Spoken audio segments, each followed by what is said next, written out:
Rocket fire from the Gaza Strip continued to pummel southern Israel on Wednesday. Meanwhile, Israel says it struck at least 80 Hamas targets in Gaza overnight. Hello, my name is Kelly Godey, and you are watching The World Today. Subscribe and ring the bell icon to stay notified when TWT releases a video. Now let's dive right in. Picture this. The sun rises over the Gaza Strip, and the echoes of history reverberate through its streets. But today isn't just another day. Israel's skies are painted with the trails of missiles, and the ground trembles from the heavy bombardments. The scene is reminiscent of an action-packed movie, but for the residents, it's a grim reality. Gaza City, once bustling, now witnesses the aftermath of Israel's strikes. With borders sealed tight, there's no exit for the civilians. It's like a suspense thriller where the protagonists are trapped and the clock is ticking. For 16 years, Israel and Egypt have kept Gaza under a blockade, making it feel like a never-ending escape room. Meanwhile, in the corridors of power, the Biden administration is in hush-hush talks.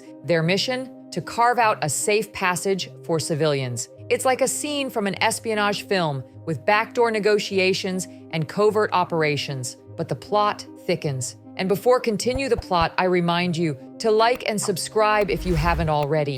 This allows our video to be shared more. And did I mention looking at the video's description to find our Patreon page? All right, back to the situation. Firefights erupt between Hamas gunmen and Israeli soldiers. Rockets light up the sky and the stakes get higher. Israel's military, not to be outdone, hints at a plot twist, a potential ground invasion of Gaza. As the story unfolds, the casualties mount. The numbers are staggering, with both Israelis and Palestinians paying the price. And in a heart-wrenching subplot, Gaza's sole power plant is on the brink of darkness. Imagine a hospital scene where the life support machines are running out of juice. Amidst the chaos, a glimmer of hope arrives from the U.S., a shipment of weapons. And adding to the star-studded cast, U.S. Secretary of State Antony Blinken jets off to Israel, bearing a message of unity. Back in Washington, President Joe Biden takes center stage. His words are powerful, condemning Hamas's actions and vowing support for Israel. But there's a mystery afoot. Americans are missing, and the National Security Council is on the case, trying to piece together the puzzle. The origins of this saga trace back to significant dates in history, adding layers to the narrative. The surprise attack by Hamas, the political maneuvers in Israel, and the international reactions all weave a complex web. And in a dramatic twist, Israel's opposition leader Benny Gantz drops a bombshell on social media, likening the situation to Israel's 9/11. As the tale reaches its climax, Gaza's history unfolds, revealing a land that has witnessed empires rise and fall, wars and occupations, and the hopes and dreams of its people. So, as the sun sets on the Gaza Strip, the story is far from over, the next chapter is yet to be written, and the world watches with bated breath. Again, please take a moment to like and subscribe. If you are benefiting from this content, you would be joining a community that is growing and heading to the very top.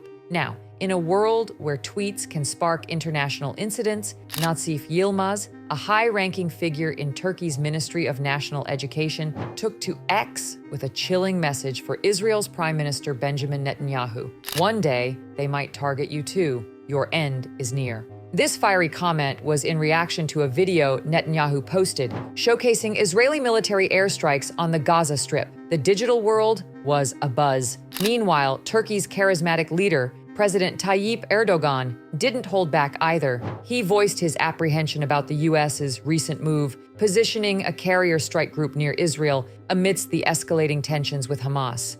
Erdogan mused aloud, "What's the U.S. aircraft carrier doing near Israel? Are they planning to strike Gaza? Are we on the brink of witnessing a massive catastrophe?" Over in the U.S., military insiders spilled the beans to Fox News. The U.S. Navy is making strategic moves, positioning warships and aircraft closer to Israel, given the intense situation. Defense Chief Lloyd Austin confirmed the buzz, revealing the deployment of the mighty USS Gerald R. Ford carrier strike group to the eastern Mediterranean. This naval fleet is no joke, boasting the likes of the USS Normandy, USS Thomas Hudner, and several other state-of-the-art warships. But there's more. Austin dropped another bombshell. Figuratively, of course. The U.S. is ramping up support for the Israel Defense Forces, sending over additional equipment and resources. General Charles Q. Brown Jr., the top dog of the Joint Chiefs of Staff, weighed in, emphasizing that the U.S.'s moves are a powerful gesture of support for Israel. All right, folks, if you made it this far, then congratulations on being a diligent news consumer. Your brain will thank you later. Trust me. Become part of the Patreon community and get exclusive access to our content before we release. And also get the chance to participate in a one-to-one Q&A with our founder and much, much more. This is Kelly Godey, and I hope to see you on the next one.